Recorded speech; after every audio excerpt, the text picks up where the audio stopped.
안녕하세요. 이번 발표를 맡게 된 시큐리티 앤 프라이버시 팀의 김준식입니다. 오늘 발표는 저를 포함한 총 3명의 발표자가 아틀란티스 자바 A Think-Centered Approach to Java Vulnerability Detection이란 주제로 실제 저희가 AISCC 대회에 참여하여 개발한 아틀란티스 자바에 대해서 설명드릴 예정입니다. 저희에 대해서 간략히 소개해 드리자면 저와 고경준님, 조정희님은 삼성 리서치의 AI 드리븐 시큐리티 파트에서 취약점 탐지 자동화 업무를 맡고 있습니다. AISCC에서는 자바 취약점 탐지 개발을 맡아 진행했었습니다. 오늘 제가 발표를 드릴 내용으로는 첫 번째로 자바 개발자분들께서 공감하실 만한 취약점을 먼저 설명드리고, 두 번째로 자바 취약점을 실제 어떻게 찾는지 설명드리려고 합니다. 세 번째로는 해당 반복론이 가지고 있는 한계점들에 설명드리고, 마지막으로 이 한계점을 극복하기 위해 아틀란티스 자바는 어떻게 해야 하는지 설명드릴 예정입니다. 2021년 말 전 세계 IT 업계를 공포에 떨게 한 사건을 혹시 기억하시나요? 바로 로그4쉘 취약점입니다. 이 취약점은 아파치 로그4j 라이브러리에서 발견되었는데요. 수많은 자바 기반 시스템에서 로그를 기록하기 위해 사용되는 핵심 도구였죠. 공격자는 악성 코드가 담긴 간단한 문자열을 로그 메시지로 정성하는 것만으로도 피해 서버를 장악할 수 있었습니다. 핵심 문제는 JNDI 룩업 기능에 있었는데, 서버에서 공격자가 조작한 문자열을 해석하면 자동으로 외부 서버에 연결해 악성 코드를 다운로드하고 실행했기 때문입니다. 이 사태는 보안이 선택이 아닌 필수임을 일깨워 주었고, 심지어 신뢰하는 라이브러리조차 안전하지 않을 수 있다는 교훈을 남겼습니다. 그렇다면 우리는 이런 끔찍한 취약점을 미리 어떻게 찾아낼 수 있을까요? 오늘 저는 그 두 가지 대표적인 방법론을 소개하려 합니다. 자바 취약점 분석 방법을 설명드리기 전에 좀 더 이해를 돕기 위해 C와 자바의 취약점 특성 차이를 설명드리겠습니다. 이 두 언어는 메모리 관리 방식에서 근본적인 차이가 있기 때문에 발생되는 취약점 유형이 다릅니다. C 언어의 취약점 특성은 메모리 직접 제어로 인해 발생하는 데 문제가 대부분입니다. 예를 들면 버퍼 오버플로우나 유즈 애프터 프리 같은 문제입니다. 반면 자바는 JVM이 메모리를 자동으로 관리해 주므로 메모리 관련 취약점은 거의 없습니다. 대신 자바는 로직 설계 오류나 API 오용으로 인해 취약점이 발생합니다. SQL 인젝션, 인증 오해 같은 것들이죠. 이로 인해 자바 취약점은 메모리 취약점보단 취약한 API에 좀 더 집중하게 됩니다. 자, 자바 취약점을 찾는 방법을 이제 설명드리도록 하겠습니다. 첫 번째는 정적 분석입니다. 분석을 설명하자면 애플리케이션을 실행하지 않고 소스 코드나 바이트 코드의 설계도를 검사하는 방식입니다. 정적 분석기는 코드를 샅샅이 훑어보며 알려진 위험한 패턴을 찾아냅니다. 장점은 명확합니다. 개발 초기 단계에 빠르게 적용할 수 있고 이론적으로 코드 전체를 커버할 수 있습니다. 다음은 정적 분석에서 실제 취약점을 찾는 데 많이 활용되는 데이터 플로우 어널리시스에 대해 설명드리겠습니다. 데이터 플로우 어널리시스는 먼저 소스와 싱크를 정의합니다. 소스는 신뢰하지 못하는 입력이 어플리케이션으로 들어오는 것을 말합니다. 대표적으로 사용자의 입력이 있을 수 있겠죠. 다음은 싱크는 보통 취약하다 알려진 함수들을 보통 말합니다. 앞서 정의된 이 두 개를 활용하여 소스가 실제 싱크로 도달할 수 있는지 판별하는 기법입니다. 로그4j의 경우 전적 분석 도구를 사용하여 탐지한다면 JNDI 관련 위험 API를 싱크로 설정하고 소스를 사용자의 입력으로 설정하면 탐지할 수 있게 되어 조기에 개발자에 알릴 수 있게 됩니다. 하지만 코드를 보기만 해서는 실행 중에 복잡한 상호작용을 알 수 없습니다. 그래서 동적 분석이 필요합니다. 동적 분석은 프로그램을 실제로 실행하면서 테스트합니다. 마치 블랙박스 테스터가 앱을 마구 눌러보며 오류 찾는 것과 같습니다. 오늘 제가 구체적으로 소개할 도구는 제이저입니다. 제이저는 자바를 위한 커버리지 가이드 퍼징 도구입니다. 여기서 퍼징이란 프로그램이 예상치 못한 수천, 수만 개의 비정상적인 입력값을 마구 던져보는 기법입니다. 제이저는 여기서 더 나아가 코드의 어느 부분이 실행되었는지를 확인하며 더 깊고 새로운 코드 경로를 테스트할 수 있도록 지능적으로 입력값을 변형시킵니다. 다음으로 제이저가 버그를 탐지하는 방법을 쉽게 비유하여 설명드리겠습니다. 제이저는 취약한 함수 앞에 문지기를 둔다고 생각해 주시고 이 함수로 없던 입력이 통과하는지 감시합니다. 만약 이 함수로 통과되는 안 되는 입력이 통과하려고 할 때 취약점이 발생했다고 탐지합니다. 로그4j의 경우 제이저를 활용하여 JNDI 관련 함수를 테스트했더라면 취약점으로 이어지기 전에 비정상적인 동작을 먼저 발견하고 개발자에게 알렸을 것입니다. 제이저에 대해 좀 더 설명드리도록 하겠습니다. 제이저를 실행하기 위해서는 아래와 같이 하니스라고 불리는 일종의 유닛 테스트 코드와 유사한 코드가 필요합니다. 하니스 코드에 대해 조금 더 자세히 설명드리자면 파란색 강조된 데이터 파라미터에 제이저는 랜덤한 입력을 생성하여 반복하여 테스트합니다. 로고.a는 미리 정의된 취약한 함수로 이 함수 앞에 문지기가 설정됩니다. 그리고 입력으로 들어와서 안 되는 a라는 값이 있을 때 이 값이 랜덤하게 생성되어 함수를 통과하려고 할 때 버그를 탐지합니다. 다음은 제이저를 실행하면 인풋이 어떻게 생성되는지 볼 수 있는 예시를 보여주는데요. 아래와 같이 앞서 만든 하니스 코드를 통해 로고.에러에 랜덤한 인풋이 생성하여 넣고 있는 모습을 볼 수 있게 됩니다. 실제 제이저가 log4j 취약점을 탐지한 로그인데요. 로고.에러 함수에 제이저가 생성한 랜덤한 값이 통과할 수 없는 값이어서 탐지가 된 것을 볼 수 있습니다. 하지만 이 두 가지 방법도 완벽하지 않습니다. 먼저 정적 분석 한계를 설명드리도록 하겠습니다. 오탐지가 발생합니다. 정적 분석은 맥락을 이해하지 못합니다. 실제로 안전하게 처리된 코드임에도 불구하고 위험해 보인다고 하는 경고하는 가짜 경고가 너무 많습니다. 이는 개발자의 피로도를 높여 정작 중요한 경고를 놓치게 만듭니다. 또 미탐지가 발생합니다. 실행 환경이나 설정 파일의 복잡한 로직을 파악하지 못해 취약점을 놓칠 수 있습니다. 자바의 경우에는 리플렉션과 같이 실행 시 동적으로 결정되는 특성이 있는데 프로그램을 실제 실행하지 않는 정적 분석의 경우에는 알아내기 힘든 한계가 있습니다. 동적 분석의 한계에 대해서도 알아보겠습니다. 실제 AISCC의 준결승에서 출제된 예시 문제를 보며 설명드리도록 하겠습니다. 다음 취약점은 정적 분석에서는 탐지가 가능하나 대회에서는 실제 제이저의 하니스 코드를 주고 프로그램을 실행하여 취약점을 트리거되는 걸 증명해야 됐었습니다. 해당 문제는 자바 어플리케이션인 젠킨스의 플러그인을 변조한 예제입니다. 사용자의 리퀘스트로부터 관리자 권한이 있거나 대회가 만든 특정 조건을 만족하면 create utils라는 함수를 실행할 수 있습니다. 이 함수는 파라미터로 임의의 입력을 받아 커맨드를 실행할 수 있는 process.start라는 취약한 함수를 실행해 취약점을 발생하는 코드입니다. 앞서 설명드린 하니스 코드로부터 사용자의 권한 상승을 할 수 없기 때문에 아래의 두 조건을 만족하는 인풋을 생성해야만 취약점을 트리거할 수 있는데요. 하지만 제이저는 이 조건을 만족하는 인풋을 생성하기 힘듭니다. 리퀘스트 헤더에는 xeval 백도어라는 필드가 포함되어야 하며 이 필드 값으로 breaking low를 SHA-256 해시한 값이 있어야 합니다.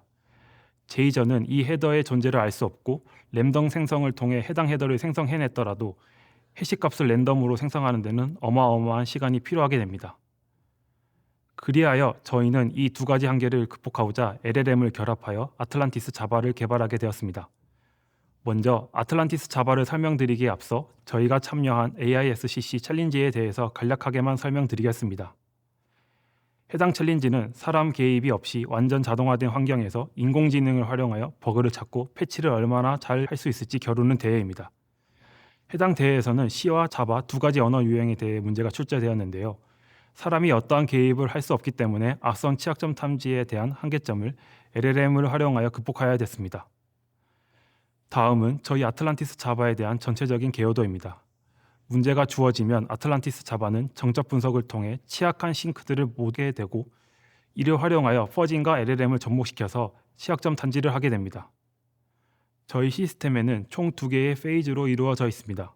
싱크 익스플로레이션과 익스플로이테이션이 존재합니다. 싱크 익스플로레이션의 경우에는 식별된 취약한 함수에 대해서 퍼징과 LLM을 사용하여 어떻게 빨리 위치에 도달시킬 수 있을지 집중합니다. 다음으로 싱크 익스플로이테이션은 취약한 함수에는 도달했지만 취약점이 트리거되지 않은 싱크에 대해서 분석하여 트리거될 수 있도록 집중합니다. 이제 실제 저희가 어떤 방법으로 해결해 나갔는지 각 구성 요소를 보면서 설명드릴 건데요. 싱크 익스플로레이션의 요소 중 다이렉티드 제이저와 libAFL 제이저는 기존 제이저를 싱크에 더 잘 도달할 수 있도록 랜덤 인풋 방법 생성과 경로 피드백을 개선했다고 이해하시면 좋을 것 같습니다. 딥젠의 경우에는 LLM을 활용하여 어떻게 해당 경로에 도달할 수 있을지 파이썬 스크립트를 생성하여 실행하는 방법입니다. 마지막으로 딕트젠의 경우에는 랜덤한 인풋을 생성할 때 도움이 될 수 있도록 힌트 같은 걸 줄 수 있는 사전을 LLM을 통해 만든다고 보시면 됩니다. 다음으로 익스플로이킷은 저희 내부 실험에서 실제 취약한 함수에 도달한 경로는 많았지만 트리거하기 위해선 선행되어야 할 조건들이 있어 이를 만족하지 못해 찾아지지 못한 취약점들이 많았는데요. 해당 모듈은 LLM을 활용하여 경로의 조건을 만족시켜 실제 트리거 될 수 있도록 합니다. 이 두 가지 목적을 둘 다 수행하는 모듈이 있는데요. 이것은 패스 베이스드 POV 제네레이터와 컨커런트 익스큐터입니다. 해당 모듈은 뒤에 경준님과 정희님께서 더 자세히 설명해 주실 예정이라 저의 발표는 이것으로 마무리하겠습니다. 감사합니다. 안녕하세요. 저는 아틀란티스 자바의 기술 중 하나인 컨컬릭 익스큐션에 대해서 소개드릴 고경준이라고 합니다.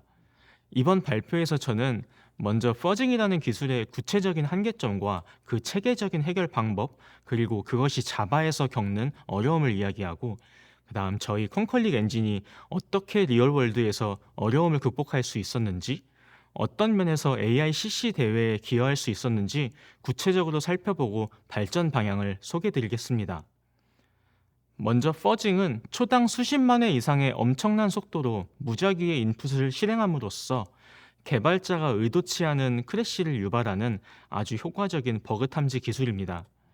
따라서 저희 또한 자바 취약점을 찾기 위해서 기본적으로 퍼저를 활용하지만 이것은 무작위성에 기반하기 때문에 까다로운 조건문을 넘지 못하는 명확한 한계점을 지닙니다. 첫 번째는 가장 대표적인 매직 넘버, 즉 하드코딩된 특정 상수값을 맞추는 조건문입니다. 이것 하나만으로도 퍼징은 마치 찍어서 현관문 비밀번호를 맞춰야 하는 상황이 돼버리는데요. 더 나아가 체크섬, 복잡한 산술 연산, 입력값 상호 의존, 그리고 이런 조건문들이 연달아 중첩돼 버리면 아무리 성능 좋은 퍼저가 긴 시간을 들여도 통과하지 못하는 구역이 많아집니다. 그렇게 되면 우리가 찾고 싶은 버그에 도달조차 하지 못하겠죠. 여기서 주목받는 기술 중 하나가 바로 컨컬릭 익스큐션입니다. 컨컬릭은 프로그램의 구체적인 실제 입력값인 콘크리트와 수학 기호를 뜻하는 심볼릭의 합성어로 실제 실행과 기호 실행을 함께한다는 의미를 갖습니다. 이 기술의 핵심은 실제 실행 중 만나는 조건들을 통해서 새로운 경로를 탐색하는 인풋을 마치 수학 문제 풀듯이 생성하는 것입니다. 예제 코드를 함께 보시면 주어진 XY 값으로 코드를 실행시켰을 때 X는 12345보다 작기 때문에 리턴 0을 호출합니다. 자, 이 상황에서 컨컬릭 익스큐션은 해당 조건문에 대한 심볼릭 스테이트를 수집합니다. 여기서 새로운 경로를 탐색하려면 어떻게 해야 할까요? 바로 더 탐색하고 싶은 마지막 조건문을 뒤집는 것입니다. 그리고 그 뒤집은 조건문을 만족하는 X값을 하나 생성한 다음 프로그램을 다시 실행하면 새로운 경로를 탐색할 수 있습니다. 이번엔 아까 소개드린 매직 넘버 조건문을 통과하지 못했는데요. 이 또한 해당 조건을 뒤집은 뒤 그것을 만족하는 Y값을 생성함으로써 단 3번의 실행 만에 크래시를 유발하는 인풋을 만들 수 있습니다. 하지만 컨컬릭 익스큐션은 퍼징보다 훨씬 느리기 때문에 하이브리드 퍼징을 통해서 두 가지 기술의 장점을 모두 취할 수 있습니다. 이 효과는 널리 증명됐는데 실제로 2017년 열린 다르파 AICC 전신격인 CGC 대회의 승패를 가르는 주역이었다고 해도 과언이 아니었을 것입니다. 이러한 강력한 기술을 바로 적용할 수 있었으면 너무 좋았겠지만 실제로는 그렇지 않았습니다. CGC와 달리 AICC의 대상 프로젝트는 자바를 포함한 리얼월드 오픈소스였으며 기존 자바 컨컬릭 툴들은 치명적인 한계가 있었습니다. 먼저 대부분의 툴이 9버전만 지원했고 기호 실행은 실제 실행을 흉내냈기 때문에 조금만 실제와 달라도 온갖 예상치 못한 오류가 발생하면서 제 기능을 하지 못했습니다. 마지막으로는 기호 실행이 실제 실행의 모든 명령어를 하나하나 해석하기 때문에 너무 느린 문제가 있었습니다. 그러면 어떻게 이 문제들을 해결해야 했을까요? 저희는 실제로 오랫동안 기존 툴에 매달렸지만 결국 포기하고 JVM을 직접 수정하는 방식을 택했습니다. 그라이브M은 자바로 작성된 최신 JVM으로 뛰어난 성능과 유지보수성을 자랑합니다. 저희는 그라이브M의 모든 실행을 랩핑함으로써 실제 실행과 기호 실행을 동시에 수행하도록 수정했습니다. 그 결과 저희는 기존 문제들을 모두 해결할 수 있었습니다. 실제 JVM을 기반으로 하기 때문에 자연스럽게 최신 자바를 지원하고 실제 실행과 달라질 가능성을 원천 배제함으로써 AICC가 요구하는 다양한 프로젝트에 대한 실행을 가능케 할 수 있었습니다. 마지막으로 저스트인타임 컴파일러가 컨컬리 익스큐션 기능까지 최적화해 줌으로써 반복 실행될수록 네이티브에 가까운 성능을 기대할 수 있게 됐습니다. 예제로 인티저끼리 덧셈하는 바이트 코드 구현을 살펴보면 해당 바이트 코드 처리부가 인티저 대신 콘클릭 인트를 가져오고 이 클래스의 애드 메서드를 통해 콘크리트 덧셈과 심볼릭 덧셈을 동시에 수행하는 것을 보실 수 있습니다. 다음으로는 이 콘콜릭 엔진이 실제로 AICC에서 어떻게 기여할 수 있는지 살펴보겠습니다.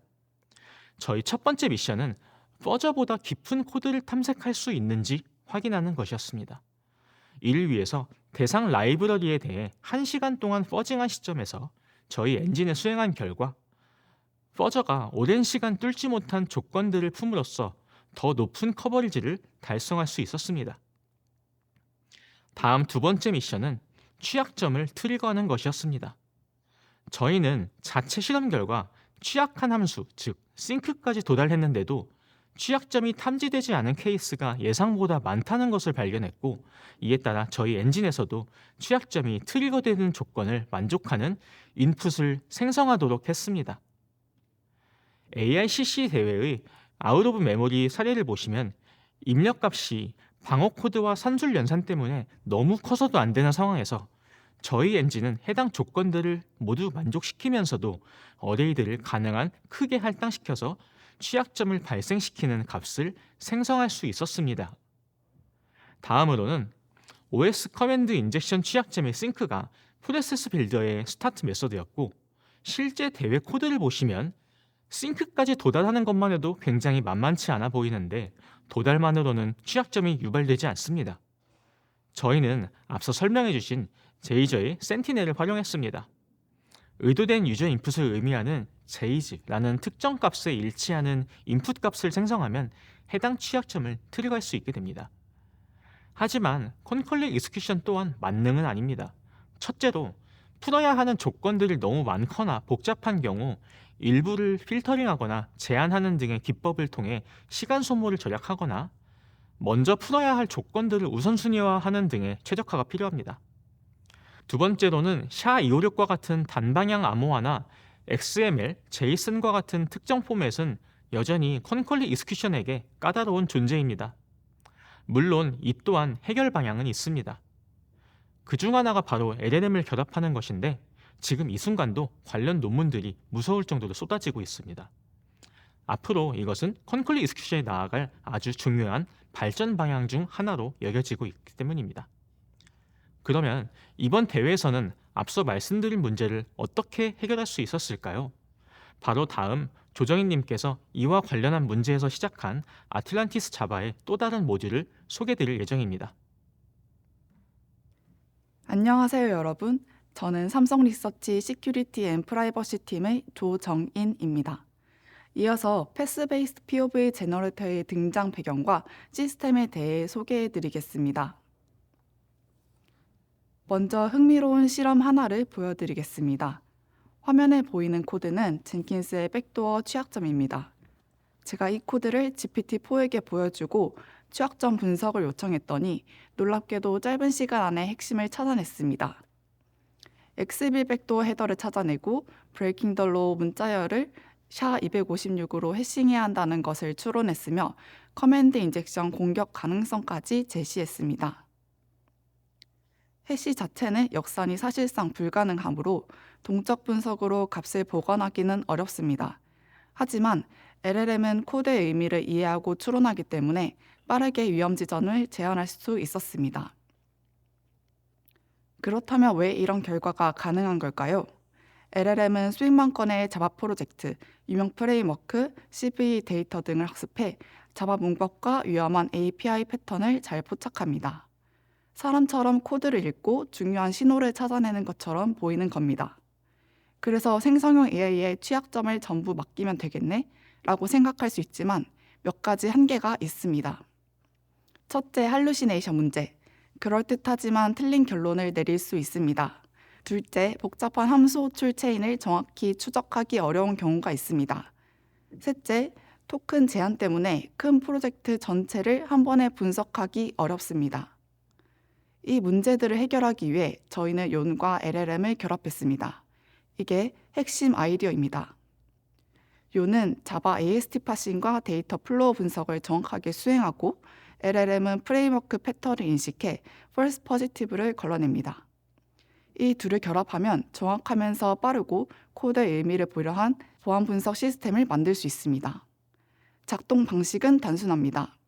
욘이 코드를 분석해 LLM에게 필요한 정보만 전달하면 LLM이 그 정보를 바탕으로 의미 있는 취약점을 찾아냅니다. 이제 실제 구현에 대해 살펴볼 건데요. 시스템은 크게 취약 지점 발견, 코드맵 강화, 경로 탐색, 공격 입력 생성 등 총 4단계로 나뉘어 동작합니다. 다음 장부터 단계별로 좀 더 자세히 보겠습니다. 첫 번째 단계, 취약 지점 발견에선 2가지를 합니다. 먼저 위험 API 찾기입니다. 욘이 코드 베이스를 스캔하면 런타임 EXEC나 프로세스 빌더와 같은 위험한 함수 호출을 자동으로 찾아냅니다. 그 다음 코드맵 그리기에선 콜러와 콜리의 관계를 분석하여 함수 호출 관계를 시각화하는 과정을 거칩니다. 그렇지만 이전 단계의 코드맵은 불완전성을 가집니다. 욘은 동적 호출을 감지할 수 없기 때문입니다. 자바의 동적 호출은 대표적으로 2가지가 있습니다. 첫 번째 케이스의 리플렉션은 클래스 for name으로 클래스를 동적으로 로드하고 get 메소드로 메소드를 가져와서 인보크로 호출되는 경우 어떤 함수가 호출될지는 런타임에 결정됩니다. 두 번째 케이스의 인다이렉트 콜은 핸들 팩토리에서 핸들러를 가져와서 execute를 호출하는데 욘은 어떤 핸들러가 반환될지 모릅니다. 하지만 LLM은 코드 문맥과 패턴을 보고 어떤 구현체가 반환될지, 어떤 메서드가 호출될지 추론해 호출 경로를 보완합니다. 그 다음은 경로 탐색과 선별 과정입니다. 엔트리 인풋, 즉 사용자 입력에서 아까 찾았던 취약 지점까지의 경로를 탐색합니다. 실제로 실행될 수 없는 경로가 다수 포함될 수 있지만 가능한 모든 후보를 수집합니다. 그리고 거기서 동일한 출발지와 목적지를 가진 경로들 중 가장 짧은 것을 우선적으로 선택합니다. 그 이유는 LLM에게 보여줄 코드를 최소화하고 짧을수록 더 정확하게 분석하고 조건이 적을수록 성공률이 높기 때문입니다. 여기 사용자가 데이터베이스에서 이름 혹은 아이디로 검색하는 코드가 있습니다. 핵심 포인트는 핸들 리퀘스트에서 메소드 인보크로 동적 호출하고 execute 쿼리에서 사용자 입력을 바로 SQL 문자열에 붙인다는 점입니다. 따라서 어떤 특정 ID 값이 들어오면 모든 사용자 정보가 노출되는 SQL 인젝션 취약점이 발생합니다.